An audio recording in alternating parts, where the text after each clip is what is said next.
I think this is a hobby that's not just fun, it's an obsession with overgrown children.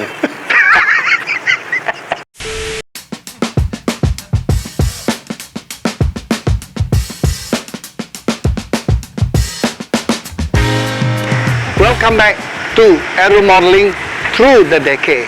By the way, I'm Johnny Yong. The last I spoke of was my journey in the 60s. Now I'm going to talk about in the 70s. Before I do that, I have a guest with me today and an old friend, Johnnie Wong. Hi. In the early 70s, I saw growth in this hobby. I decided to venture and gone into this business under the name of Singapore Hobby. This was initially in Northbridge Road, and I have moved to Southbridge Road in Fook High Building in 1977 to be exact. In the process, now I have a friend, a guest here today who has been with me in flying all these years. We've had lots of fun together, and this is Johnnie Wong, my guest. Hi. Well, I actually started very young too, as a kid in school, and I first came across this little thing called little hand launch glider. I was in primary 1, and I saw some of my classmates doing it, and I asked them what is it all about, and says you go to the old Robinsons. You remember Robinsons? You go there, buy yourself a piece of balsa wood, 50 cents only, and a tube of cement, glue, and you come back to school to teach you how to do it. And that's how I got started, that young. Later on, I went into control line, wang, wang, wang. And later on, when I started working, earn money, have salary to buy toys. And that's how I came across my dear friend here who has a shop in Changi Village that long ago. And I saw him selling control line things. And they say, hey, you come into my room, I'll show you something else. Oh, that was about 68, 69. 68, 69, that long ago. And he showed me a beautiful Futaba radio set. I said, wow, this is radio control. How much? $600, I think. Wow. Okay, I shall work for it. I got it. I went to see him. I was so proud.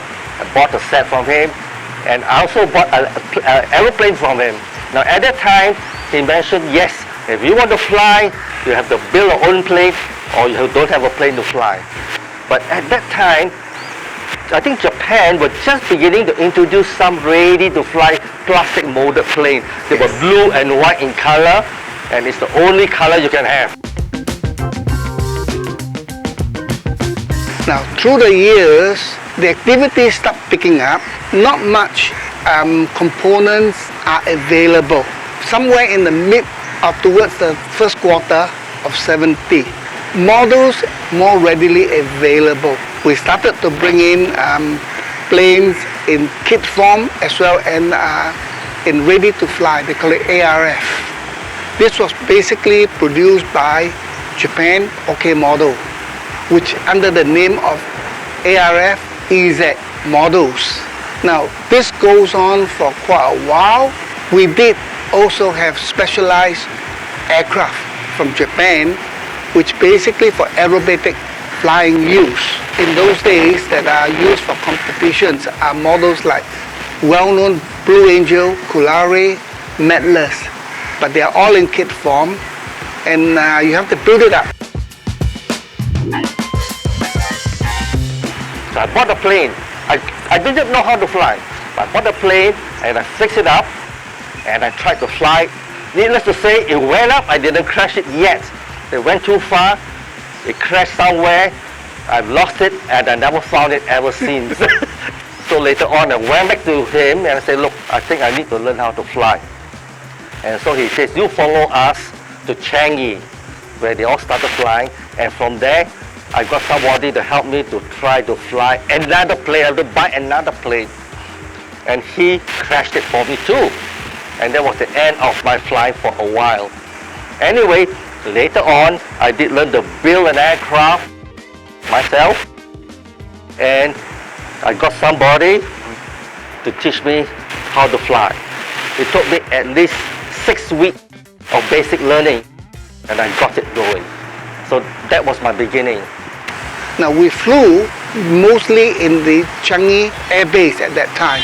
Today is the international airport. We had good fun, and we flew lots of simple, fun competitions. Competitions such as limbo, spot landing, touch and go. Now this was almost quarterly activities that we have.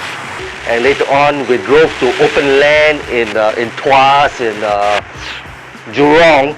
They didn't have all those things, just have open land. We just go there and we fly there. And we're pretty happy about it. And that was my 70s. Of course, towards the 70s, the first country that organized the F3A competition is Thailand. We were all invited to participate, but of course, not having any ideas what's all about. We decided to plunge in and take a look. That impresses us that we decided to go into it.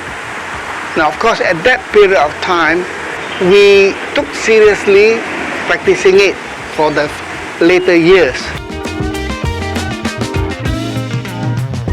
Back to the 70s, I have some engines here which are no longer in production, but they were only produced a short while, a small quantity. Now these are what we call, not this one, sorry.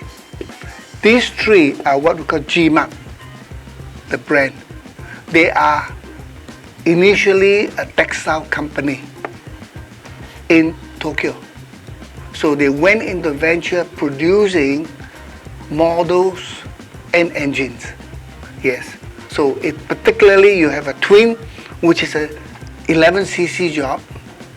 You have a 5-cylinder and you have a 3-cylinder. Of course, this was somewhere in the mid-70s when I had the collection, bought them while I was in Northbridge Road. Now this is the very first Wankel engine produced by OS.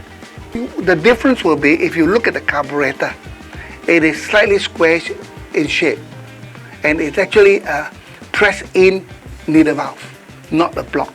So this is it has been flown in a Grotner model known as a middle stick. In fact, Wankel engine was produced under NSU, Germany. Thank you for watching this episode.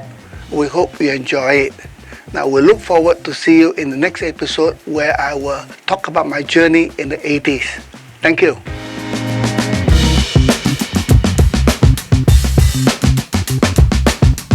If I want to start to add, you'll take about 3 hours. You better don't invite me to do that. Let's keep it simple, and then that's it. That's fine.